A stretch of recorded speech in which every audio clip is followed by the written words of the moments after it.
একটি নতুন প্রাণের জন্ম বাবা মায়ের জীবনের সবচেয়ে আনন্দের একটি মুহূর্ত।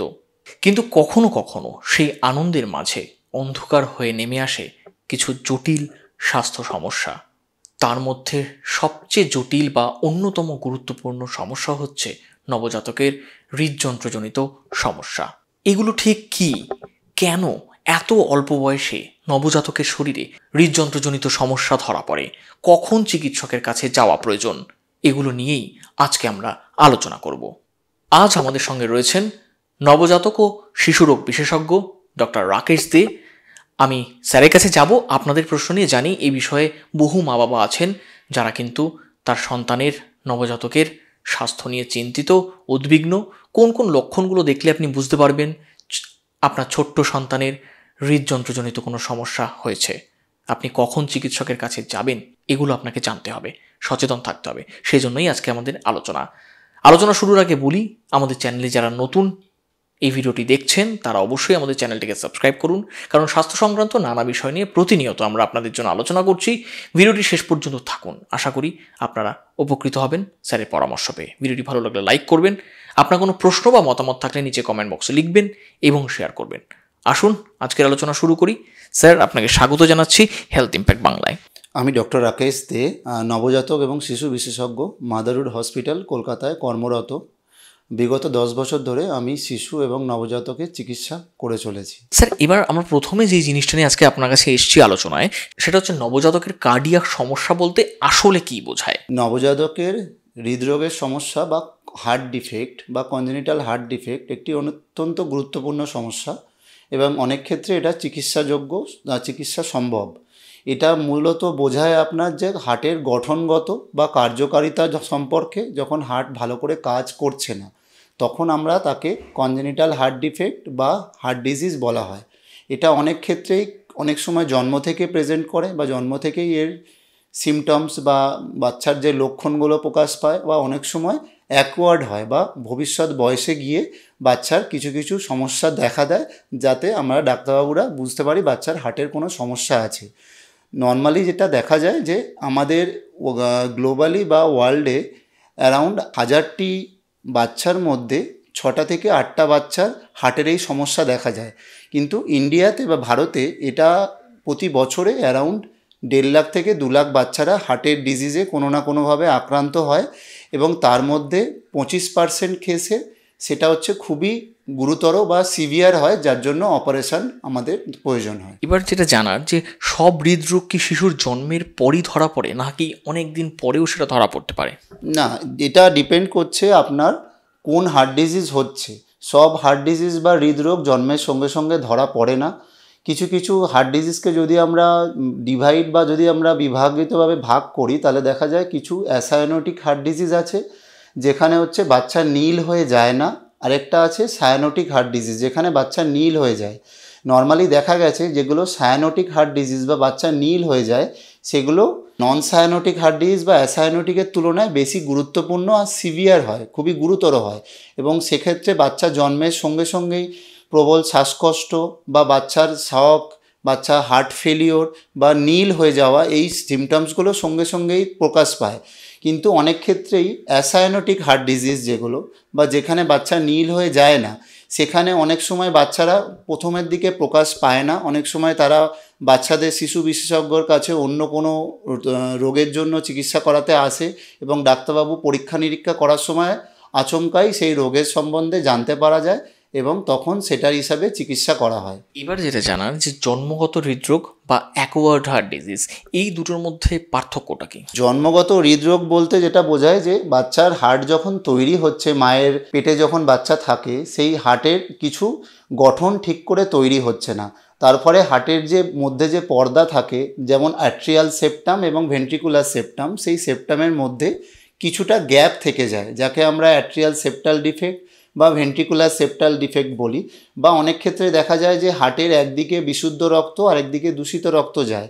যদি এটা জন্মের সময় উল্টো থাকে, মানে ধরুন বিশুদ্ধ রক্তর সাথে খারাপ রক্ত মিশে যাচ্ছে, তো তখন এইসব গঠনগত বা অসুবিধাগুলোর জন্য এগুলো কিন্তু জন্মের সঙ্গে সঙ্গেই প্রকাশ পায়। এগুলোকে আমরা কনজেনিটাল হার্ট ডিফেক্ট বলি। এছাড়াও আরেক রকম হার্ট ডিফেক্ট যেগুলো হচ্ছে শিশুদের হয়, নবজাতকের নর্মালি হয় না, তাদের আমরা অ্যাকোয়ার্ড হার্ট ডিজিজ বলি। এগুলো সাধারণত হয় হচ্ছে ইনফেকশান বা অন্য কোনো মেটাবলিক বা অন্য কোনো রোগের জন্য। ধরুন কারুর ইনফেকশান হলো, যেমন কক্সাকি ভাইরাস বা অ্যাডেনো ভাইরাস, বা ধরুন কোভিডের এরকম মহামারীর মধ্যে দিয়ে আমরা কাটিয়ে উঠেছি। এই সময় হার্টের যে কার্যকারিতা বা হার্টের যে নর্মাল কাজ, সেটা হচ্ছে হার্ট পাম্প করে শরীরে রক্ত পৌঁছে দেওয়া, সেই পৌঁছে দেওয়ার যে ক্ষমতাটা সেটা আমাদের নষ্ট হয়ে যায়। এই নষ্ট হয়ে দেওয়ার জন্য বাচ্চা হার্ট ফেলিওর বা হার্ট ঠিক করে কাজ করে না। এইভাবে অ্যাকোয়ার্ড হার্ট ডিজিজ হতে পারে। এটা কখনো কখনো হার্টের চারপাশের দেওয়ালে অ্যাফেক্ট করতে পারে, বা কখনো কখনো হার্টের মধ্যে কিছু ভাল্ব থাকে, সেই ভাল্বের মধ্যে অ্যাফেক্ট করে। তো তারপরে বাচ্চারা কি হয় না, বাচ্চাদের হচ্ছে প্রপার ভালো করে তাদের শ্বাসকষ্ট শুরু হয়, তারা হার্ট ফেলিওরের জন্য তারা হচ্ছে ঠিকঠাক করে শ্বাস নিতে পারে না, নীল হয়ে যায়, অনেক সময় এক্সারসাইজ বা ব্যায়াম করতে গেলে হাঁপিয়ে যায়। এই অসুবিধাগুলো তারা ফেস করে। স্যার, এখানে জানতে চাইবো যে কোন কোন লক্ষণগুলো দেখে বাবা মায়েদের সচেতন হওয়া উচিত যে শিশুর হৃদযন্ত্রজনিত কোনো সমস্যা হচ্ছে? সচেতনতা দেখতে গেলে আমরা বয়সের হিসাবে এটাকে ডিভাইড করে থাকি। যেমন প্রত্যেক নবজাতকের ক্ষেত্রে যে সিমটমস বা সাইন্স যেগুলো প্রেজেন্ট করে, যে বাচ্চা অনেক সময় কোনো সিমটমস বা সাইন প্রেজেন্ট করবে না, ডাক্তারবাবু নর্মাল চিকিৎসা করার সময় হঠাৎ করে হার্টের মধ্যে একটা অন্যরকম আওয়াজ শুনতে পেলো, যেটাকে আমরা মেডিকেল টার্মে মারমার বলি। এই মারমার যখন পাওয়া যায় তখন আমরা ইকো করে তার পরীক্ষা নিরীক্ষার মাধ্যমে বুঝি। এছাড়া সিমটমের মধ্যে যেটা হয় যে বাচ্চার একটু শ্বাসকষ্ট দেখা দিতে পারে, বাচ্চা শ্বাস নর্মালি যেরকম নেয় তার থেকে জোরে জোরে নিচ্ছে, বা বাচ্চা দুধ খাওয়ার সময় মাঝে মাঝে দুধ আটকে আটকে খাচ্ছে, কপালে কিছুটা ঘাম দিচ্ছে। আর যেটা হতে পারে যে বাচ্চার ওজন ঠিকঠাক করে বাড়ছে না, সবই দুধ খাওয়ানো হচ্ছে, ভালো আছে, বাচ্চার রোগ নেই, কিন্তু বাচ্চার ওজন বাড়ছে না। এটা হচ্ছে নবজাতক বা আর্লি ইনফ্যান্টাইল, 1 বছরের নিচে নর্মালি প্রেজেন্ট করে। এবার যে বাচ্চারা একটু বড় হয়ে যাচ্ছে, ধরুন 3 বছর 5 বছর, তাদেরও অনেক সময় হার্ট ডিজিজ থেকে থাকে, কিন্তু আগে অনেক সময় ধরা যায় না। তারা নর্মালি প্রেজেন্ট করে হচ্ছে, ধরুন এক্সারসাইজ বা ব্যায়াম করতে গেল তারা হাঁপিয়ে যাচ্ছে, তাদের হচ্ছে হাতের মধ্যে ক্লাবিং বলে একটা রোগ আছে, যেখানে হাতে নখের ওখানটা ফুলে যায়, বা ধরুন তারা ব্লু হয়ে যাচ্ছে, বা তাদের বারবার নিউমোনিয়া হচ্ছে। তো যদি এরকম কোনো লক্ষণ থেকে থাকে, আপনি অবশ্যই শিশু বিশেষজ্ঞকে দেখাবেন, এবং ইনি পরীক্ষা নিরীক্ষার মাধ্যমে অনেক ক্ষেত্রেই এই রোগ সহজেই ধরা যায়। তো শিশুদের নবজাতকের হৃদরোগের সমস্যা নির্ণয় করতে আপনারা কি ধরনের পরীক্ষা নিরীক্ষা করে থাকেন? নবজাতকের পরীক্ষা বলতে আমরা ছুটির আগে একটা, যেটা আমাদের আমেরিকান একাডেমি অফ পেডিয়াট্রিক্স বা ইন্ডিয়ান একাডেমি অফ পেডিয়াট্রিক্স বলে যে শিশুদের অর্গানাইজেশন আছে, তাদের গাইডলাইন অনুযায়ী আমরা একটা পালস অক্সিমেট্রি বা বাচ্চার স্যাচুরেশন পরীক্ষা ছুটির আগে করানো হয়। এটাতে যদি দেখা যায় যে কোনো বাচ্চার স্যাচুরেশন 95%-এর কম থাকছে, তাহলে ডাক্তারদের মনে অবশ্যই প্রশ্ন জাগে, এবং প্রশ্ন পরে কিছু কিছু আমরা টেস্ট আরও করি, যেমন শারীরিক পরীক্ষা করা হয়, হার্টের শব্দ শোনা হয়, পালস দেখা হয়। এইসব পরীক্ষার মাধ্যমে ডাক্তারবাবুরা অনেকটাই নিশ্চিন্ত হয়, এবং তারা পুরোপুরি নিশ্চিন্ত হওয়ার জন্য তারা ইকোকার্ডিওগ্রাফি বলে হার্টের ছবি করানো হয়। এবং যদি বাচ্চা খুবই খারাপ থাকে, বা ধরুন বাচ্চা আপনার আইসিইউতে ভর্তি থাকে, সেই জন্য কার্ডিয়াক পরীক্ষার বাদেও আমরা চেস্ট এক্সরে বলে, যেখানে হার্টের আমরা সাইজ বুঝতে পারবো, যদি আমাদের হার্টের কোনো রোগ থেকে থাকে, হার্টের সাইজ নর্মালের থেকে অনেকটাই বেড়ে যায়, বা হার্টে শরীরে রক্ত চলাচল ঠিকঠাক করে অক্সিজেনের মাত্রা ঠিক আছে কি না সেটা বোঝার জন্য অ্যাসিড ব্লাড গ্যাস অ্যানালাইসিস বা এবিজি বলে একটা পরীক্ষা আছে, এগুলো আমরা করতে পারি। এছাড়াও যদি কোনো কমপ্লেক্স হার্ট ডিজিজ, মানে শরীরে কোনো জটিল হার্ট রোগ আছে, মানে ধরুন 3-4 রকম হার্টের অসুবিধা একটা বাচ্চার মধ্যেই আছে, সেক্ষেত্রে ইকো ছাড়াও আমরা কার্ডিয়াক এমআরআই বলে একটা টেস্ট আছে, বা কার্ডিয়াক সিটি, এই টেস্টগুলো করে আমরা হার্টের পুঙ্খানুপুঙ্খভাবে আমরা হার্টের জটিলতা সম্বন্ধে আমরা আইডিয়া পেতে পারি। এবার যেটা জানতে চাইবো যে গর্ভাবস্থায় নবজাতকের এই হৃদযন্ত্রজনিত কোনো সমস্যা হতে পারে কিনা, এই ধরনের আঁচ করা যায় বা এই ধরনের শনাক্তকরণ করা সম্ভব? আমাদের এখন চিকিৎসা বিজ্ঞানে যথেষ্ট উন্নত হয়েছে। গর্ভাবস্থায় চিকিৎসার মাধ্যমে, বা গর্ভাবস্থায় যখন কোনো প্রেগনেন্ট ওমেন গাইনি ডক্টরকে দেখান, তখন যে আলট্রাসাউন্ড করা হয় ইনিশিয়াল, যেমন নুকাল ট্রান্সলুসেন্সি স্ক্যান যেমন 11 থেকে 12 সপ্তাহ, এবং অ্যানোম্যালি স্ক্যান যেটা 20 সপ্তাহ বা 5 মাস বয়সে করা হয়, সেখানে আপনি হার্ট ডিজিজ সম্বন্ধে একটা আইডিয়া অবশ্যই পেতে পারেন। কিন্তু কিছু কিছু হার্ট ডিজিজ আছে যেগুলো এতে ধরা যায় না।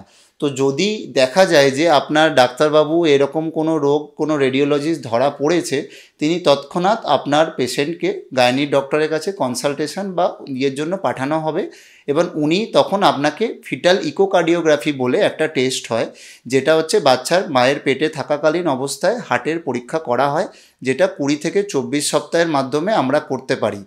এছাড়া যদি আমরা দেখা যায় যে এতে হার্টের গম্ভীর কোনো রোগ আছে, যেটা বাচ্চা ভবিষ্যতে গিয়ে অপারেশনের মাধ্যমেও সারবে না, বা ধরুন হার্টের সাথে যদি মাথার কোনো সমস্যা থাকে গঠনগত, বা পেটের কোনো গঠনগত সমস্যা থাকে, সেসব ক্ষেত্রে আপনার অ্যাবর্শন বা মেডিকেল টার্মিনেশনের জন্য কিন্তু আপনাকে gynae doctor plus geneticist fetal medicine ডিপার্টমেন্টে কনসাল্ট করতে পারেন। যখন স্যার এই শিশুর নবজাতকের হৃদযন্ত্রের সমস্যা ধরা পড়লো, তখন প্রাথমিকভাবে কী ধরনের চিকিৎসা আপনারা শুরু করেন? যখন আমাদের প্রেগনেন্সি অবস্থায় ধরা পড়ে, প্রথম কথা গাইনি ডক্টর উনি মাল্টি স্পেশালিটি মানে ফিটাল মেডিসিন প্লাস জেনেটিসিস্ট এনাদের কাছে পেশেন্টটাকে পাঠাবেন।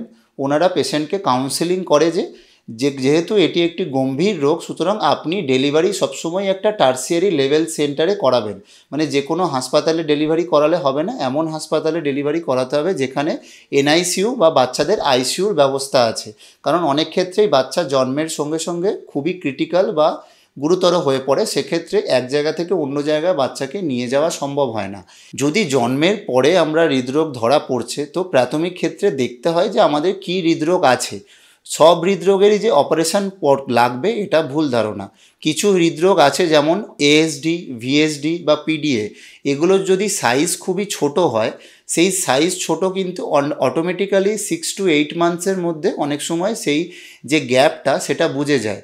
সো তখন আমরা যেটা করি যে ওনাদের কিছু হার্টের বেনিফিশিয়াল বা হার্টের জন্য ভালো কিছু মেডিসিন দেওয়া হয়, যেটা ডায়াবেটিক্স বলে।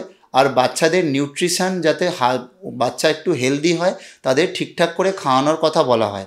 কিন্তু কিছু হার্টের রোগ আছে যেগুলো খুবই গুরুতর, যেগুলো অপারেশন না করলে করা যাবে না। সেক্ষেত্রে আমরা ডিপেন্ড করে যে কোন হার্টের রোগ হয়েছে, সেই মতো আমরা তাদের অপারেশনের জন্য প্রস্তুতি নেওয়া হয়। এবং কিছু কিছু নির্দিষ্ট টাইমে কোনোটা হয়তো 6 মাসে বয়সে অপারেশন করতে হতে পারে, কোনোটা হয়তো 3 থেকে 4 সপ্তাহ বয়সে অপারেশন করতে হতে পারে, বা বাচ্চার ওয়েটের উপরেও ডিপেন্ড করছে। যদি বাচ্চার ওজন অ্যাটলিস্ট 3 থেকে 5 কেজি না হয়, অনেক সেন্টারই বাচ্চাদের অপারেশনের যোগ্য মনে করে না।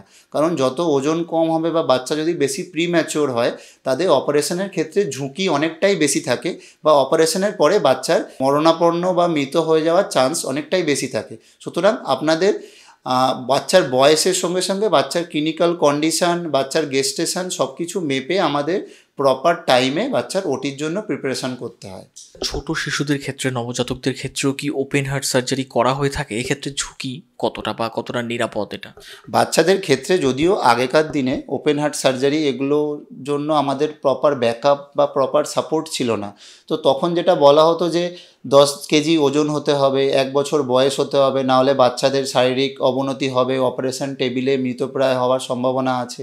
এখনকার দিনে কার্ডিয়াক সায়েন্সে যথেষ্ট উন্নতি হয়েছে। তো তার ফলে যেটা হয় যে বাচ্চার সিভিয়ারিটি বা বাচ্চার যদি খুব গুরুতর রোগ হয়, ওজনটা অতটা ম্যাটার করে না। যদি পার্টি কনসেন্ট দেয়, যদি বাচ্চা অপারেশনের যোগ্য মনে হয়, তাহলে ইভেন 3 কেজি কেন 2 কেজি ওজনের বাচ্চাদেরও অপারেশন সম্ভব। কিন্তু একটা জিনিস আপনাকে দেখতে হবে যে সেন্টারে আপনি অপারেশন করছে সেখানে প্রপার বাচ্চাদের কার্ডিয়াক স্পেশালিস্ট আছে কি না, বাচ্চাদের ওখানে প্রপার আইসিইউ আছে কি না। কারণ এই পেশেন্টগুলো অনেক দীর্ঘক্ষণ ধরে আইসিইউতে থাকে এবং এদের ইনফেকশন বা ভবিষ্যতে কমপ্লিকেশানস হওয়ার সম্ভাবনা খুব বেশি। অপারেশনটা হয়তো সে করে দিয়েছে, কিন্তু অপারেশনের পরে যদি আমার কেয়ার না হয়, সেক্ষেত্রে অনেক সময় বাচ্চা রিকভারি করা যায় না। সুতরাং আমাদের operation as well post operative কেয়ারটা খুবই ইম্পর্টেন্ট। এই নবজাতকদের হৃদরোগ সংক্রান্ত সমস্যায় যে ধরনের চিকিৎসার কথা আপনি বলছেন, সেই ধরনের চিকিৎসায় খরচ কীরকম? সেটা কি খুবই খরচ সাপেক্ষ, কিংবা সরকারি কোনো সাহায্য বা সহায়তার মাধ্যমে কি এই চিকিৎসাগুলো সম্ভব হয়? যদিও এগুলো আগে আমাদের অনেক কার্ডিয়াক সেন্টার ছিল না, কিন্তু বর্তমানে আমাদের ইন্ডিয়াতে এবং ওয়েস্ট বেঙ্গলে অনেকটা কার্ডিয়াক সেন্টার অনেক ডেভেলপ করেছে। এবং আগে যেগুলো কস্ট ধরুন 25 লাখ 30 লাখ এরকম হতো, এখন সেগুলো অনায়াসে ডিপেন্ড করছে যে কোন হার্ট ডিজিজ আপনার আছে। যদি ছোটোখাটো ছিদ্র বা কিছু থেকে থাকে, তাহলে আপনার অনায়াসে কিছু লাখ টাকার মাধ্যমে আপনি অপারেশন করতে পারেন। কিছু জটিল হার্টের রোগ আছে যেগুলোতে মাল্টি স্টেজ অপারেশন করা হয়, মানে এক ধাপে অপারেশন পুরোটা সম্ভব হয় না, 2 বা 3টে ধাপে করা হতে পারে। তো সেক্ষেত্রে ডক্টর আপনাকে আপনার প্যাকেজ বলে দেবে যে আপনার এই ধাপে ধাপে আপনি অপারেশন করাতে পারেন, এই আপনার খরচ হবে। এখন অনেক এনজিওস আছে, অনেক সংস্থা আছে যারা আপনাদের ক্রাউড ফান্ডিংয়ের মাধ্যমে আপনি অপারেশনগুলো ইজিলি করানো যায়। এবং গভর্নমেন্ট অফ ইন্ডিয়া এবং অলসো আমাদের যে বর্তমান সরকার আছে তাদের শিশু সাথী বলে একটা প্রকল্প আছে, যেটা মূলত হচ্ছে বাচ্চাদের শিশুর হার্টের রোগের উপরে ডিল করে বা হার্টের রোগের চিকিৎসা করে। এই শিশু সাথী প্রকল্পতে কিছু কিছু অ্যাক্রেডিটেড সেন্টার বা কিছু কিছু ঘোষিত হসপিটাল আছে যেখানে আপনি আপনার বাচ্চাকে ভর্তি করতে পারেন। তারপর বাচ্চা কিছুটা স্টেবল হয়ে যাওয়ার পর বা ভালো কিছুটা ধরুন একটু ভালো হয়ে যাওয়ার পর তাকে কিছু ডেডিকেটেড নার্সিংহোম যারা শিশু সাথী প্রকল্পের আন্ডারে আছে সেই হাসপাতালে পাঠানো হয়। ওখানে আপনি সম্পূর্ণ বিনামূল্যে আপনার অপারেশন করাতে পারবেন। এবার স্যার বিষয়টা হচ্ছে যে এই ধরনের হৃদরোগের সমস্যা আমরা আগে থেকে সে শনাক্ত করার জন্য কী ধরনের পরীক্ষা নিরীক্ষা আপনি করতে বলবেন, যার জন্য নবজাতকদের একদম শুরু থেকেই যদি সেগুলো করা যায় অনেক সহজেই হৃদযন্ত্রজনিত কোনো সমস্যা থাকলে সেগুলো ধরা যাবে? নবজাতকের ক্ষেত্রে এমন কোনো পরীক্ষা এমনি তেমন নেই যেখানে আপনি 100% শিওর বা নিশ্চিত হয়ে বলতে পারেন যে বাচ্চার কোনো হার্ট ডিজিজ নেই। আপনাকে প্রথম কথা দেখতে হবে যে বাচ্চা জন্মের সময় ওই যেখানে ডেলিভারি হয়েছে সেখানে বাচ্চার কোনো অসুবিধা হচ্ছে কি না। যদি দেখা যায় যে বাচ্চার শ্বাস নিতে খুবই অসুবিধা হচ্ছে, বাচ্চা নীল হয়ে যাচ্ছে বা শ্বাসকষ্ট হচ্ছে, তখন আপনাকে যেটা করতে হবে যে বাচ্চার ভালো করে পরীক্ষা করতে হবে। পরীক্ষাতে কিছু ফিজিক্যাল এক্সামিনেশন বা শারীরিক পরীক্ষা করে, শারীরিক পরীক্ষার মাধ্যমে কিছুটা আইডিয়া আপনি পেতে পারেন। তারপরে ছুটির আগে, যেটা আমি আগেও বলছিলাম, যে পালস অক্সিমেট্রি বা স্যাচুরেশনের একটা পরীক্ষা আছে যেটা দিয়ে আপনি সায়ানোটিক হার্ট ডিজিজ বা ধরুন বাচ্চা নীল হয়ে যায় যে ডিজিজগুলো, সেই ডিজিজগুলো সম্বন্ধে আপনি কিন্তু আইডিয়া পেতে পারেন। যদি দেখা যায় যে স্যাচুরেশন বাচ্চার একটু কমের দিকে আছে আর বাচ্চার ফুসফুসের কোনো রোগ নেই, তাহলে আপনি নিশ্চিত হতে পারেন যে বাচ্চার হার্টের সমস্যা থাকতে পারে। তখন ডাক্তারবাবু আপনাকে সাজেশন দেবেন যে আপনি একটা হার্টের ইকো করিয়ে নিশ্চিত হন বাড়ি যাওয়ার আগে। তো সেক্ষেত্রে আপনি অবশ্যই সেই ইকোটা করাবেন এবং বাচ্চাকে বাড়ি নিয়ে যাবেন। এবার এটা ছাড়া যদি আপনি আলাদা করে জানতে চান তাহলে হচ্ছে সব ক্ষেত্রেই প্রেগনেন্সির টাইমে যখন কোনো হাই রিস্ক থাকে, ধরুন আপনার ফ্যামিলিতে কারোর হার্টের কোনো সমস্যা ছিল বা ধরুন বাচ্চার অন্য কোনো গঠনগত সমস্যা আছে হার্টের, অন্য হার্ট ছাড়া ধরুন মাথার বা অ্যাবডোমেনের, সেক্ষেত্রে প্রেগনেন্সির টাইমে ফিটাল ইকো করে নেওয়াটা খুবই দরকার। এখনও পর্যন্ত এমন কোনো গাইডলাইন বেরোয়নি যে 100% সব প্রেগনেন্ট ওমেনদেরই আপনাদের ইকো করাতে হবে। সবারই ইউএসজি করানো যায়, কিন্তু ইউএসজি 100% কনফার্মেটরি বা 100% ক্ষেত্রে ধরা যায় না। তো যদি আপনি ইকো করিয়ে নেন ফিটাল ইকো, তাহলে আপনি অনেকটাই নিশ্চিত থাকতে পারেন যে বাচ্চার কনজেনিটাল হার্ট ডিফেক্ট বা জন্মের সময় হৃদরোগের সমস্যা হবে না। এবার যেটা সবচেয়ে গুরুত্বপূর্ণ প্রশ্ন, যেই সমস্ত শিশু ছোটোবেলা থেকে, নবজাতক ছোটোবেলা থেকেই এই হৃদযন্ত্রজনিত সমস্যায় ভুগছেন, হৃদরোগে ভুগছে, তাদের ভবিষ্যৎ জীবনধারা কেমন হবে? তারা স্কুল, খেলাধুলো ইত্যাদি বিষয়ে কি স্বাভাবিকভাবেই সব কিছুতে পার্টিসিপেট করতে পারবে? দেখুন, হৃদরোগের যদি সমস্যা সেটা ডিপেন্ড করছে কোন হৃদরোগ হচ্ছে। কিছু হৃদরোগ আছে ধরুন যেখানে হার্ট ফেলিওর হয়, মানে হার্ট কাজ করে না, তো সেই সব হৃদরোগের ক্ষেত্রে যদি অপারেশন নাও লাগে, ধরুন ওষুধের মাধ্যমে সেকে চিকিৎসা করা হচ্ছে এবং সে স্বাভাবিক নিয়মে সেই হার্টের ছিদ্র বুজে যাচ্ছে, তো সেক্ষেত্রে ডাক্তাররা বলে যে কিছুটা অ্যাক্টিভিটি লিমিটেশন বা ফিজিক্যাল এক্সারসাইজ যাতে কম করে, যাতে হার্টের উপর চাপ কম পড়ে, এবং কিছু মেডিসিন দেওয়া হয় যাতে হার্টের চাপ কমানো যায়। এবং কিছু অসুবিধা আছে যেগুলো হচ্ছে অপারেশন একদমই করতে হয়। সেই বাচ্চাদের অপারেশনের পরে কিন্তু তারা যথাযথভাবে নর্মাল লাইফ লিড করতে পারে। মানে তার অপারেশন হওয়ার মানে নয় যে সে বাড়িতে বসে থাকবে, কোনো খেলাধুলা করবে না, সবসময় বসে পড়াশোনা করবে বা এক জায়গায় বসে কাজ করবে। সে তার স্বাভাবিক জীবনযাপন করতে পারে। এবার যেটা ইম্পর্টেন্ট যে এরকম সার্জারি বা হার্টের অসুবিধার সাথে আমাদের অন্য জিনিসগুলো অনেক সময় গ্রোথ, মানে বাচ্চার ওজন বাড়া বা ভবিষ্যতে নর্মাল পেশেন্টের যেরকম ওজন হয় তাদের ওজনটা বাড়ে না, বা তাদের ভবিষ্যতে নিউরো ডেভেলপমেন্ট বা মানসিক বিকাশ, এগুলো কিন্তু হার্টের সমস্যার জন্য মানসিক বিকাশ অন্য বাচ্চার তুলনায় তাদের কিন্তু কম থাকে। বা কিছু কিছু হার্টের ডিজিজ আছে ধরুন অপারেশনের পরেও কিন্তু রিকারেন্স, মানে ফিরে আসতে পারে। ধরুন কোনো ভালভের সার্জারি হয়েছে, সেই ভালভের সার্জারি কিন্তু 5 বছর বা 10 বছর পরে আবার রিকারেন্স হতে পারে বা ফেরত আসতে পারে। তো সেক্ষেত্রে আপনাকে পিরিয়ডিক্যালি আপনার কার্ডিওলজিস্টের কাছে নিয়মিত চেক আপ করাতে হবে, এবং যদি কোনো লক্ষণ বা কোনো খারাপ লক্ষণ পেয়ে থাকেন তাহলে ডাক্তারবাবু আপনার হয়তো অপারেশনের ব্যবস্থা আবার করানোর করতে পারে। এরকম ক্ষেত্রে বেশিরভাগ ক্ষেত্রে দেখা যায় যে নবজাতক যখন একদম ভূমিষ্ঠ হওয়ার পরপরই হৃদযন্ত্রজনিত সমস্যা বা হৃদরোগে ভুগতে শুরু করেছে, বাবা মায়েরা খুব মানসিকভাবে ভেঙে পড়েন। তাদেরকে আপনি সাহস বা গাইডেন্স যদি বলা হয়, তাদের উদ্দেশ্যে আপনি কি বলতে চাইবেন? দেখুন, যে কোনো ফ্যামিলিতে যদি কোনো হৃদরোগের সমস্যাজনিত কোনো বাচ্চা থাকে, যে কোনো পারিবারিক বাবা মায়ের পক্ষে সেই জিনিসটা হ্যান্ডেল করা বা ডিল করা খুবই ডিফিকাল্ট। তাদের মানসিক অশান্তি বা নিজেদের মধ্যে একটা গিল্ট তৈরি হয়, নিজেদের মধ্যে সম্পর্কের মধ্যে একটা বিচ্ছেদ তৈরি হয় যে ফ্যামিলিগত কারণে বা মায়ের কারণে বা বাবার কারণে হয়তো বাচ্চার হার্টের রোগ ধরা পড়েছে। কিন্তু অনেক ক্ষেত্রেই, যেমন 40-50% ক্ষেত্রেই দেখা যায় যে হার্টের বাচ্চার অসুবিধার জন্য কোনোটাই যেন দায়ী নয়। কিছু ক্ষেত্রে ডায়াবেটিসের জন্য, বা ধরুন মায়েদের একটা রুবেলা প্রেগনেন্সিতে হয় এই রোগের জন্য, বা ধরুন অ্যালকোহল বা স্মোকিং এইসব বা কিছু ওষুধের জন্য বাচ্চার হৃদরোগের সমস্যা বেশি হয়। এবং সেক্ষেত্রে যখন আপনি প্রেগনেন্সির টাইমে দেখাচ্ছেন, তখনই আপনাকে এইসব জিনিসপত্র নিয়ে গাইনি ডক্টরের সাথে আলোচনা করতে হবে। এবং বাচ্চার ডেলিভারি হওয়ার পরে আমাদের অহেতুক চিন্তা করার কিছু নেই। আজকাল মডার্ন মেডিকেল সায়েন্স অনেকটাই উন্নত হয়ে গেছে এবং সেক্ষেত্রে আমাদের সব হৃদরোগেরই চিকিৎসা সম্ভব।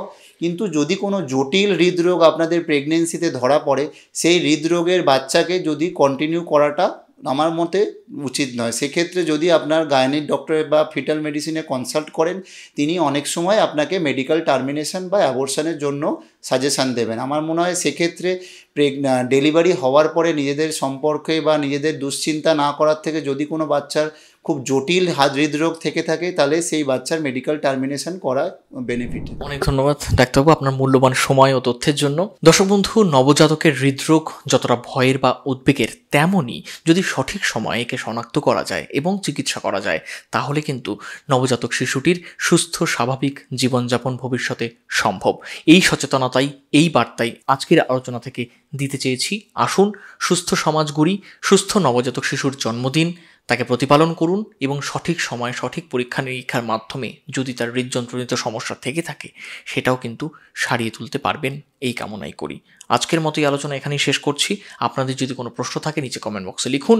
আপনাদের প্রশ্ন নিয়ে পরবর্তীতে আমরা স্যারের সঙ্গে আবার আলোচনা করব। ভালো থাকবেন, সুস্থ থাকবেন, নবজাতক শিশুকে সুস্থ রাখবেন। ধন্যবাদ।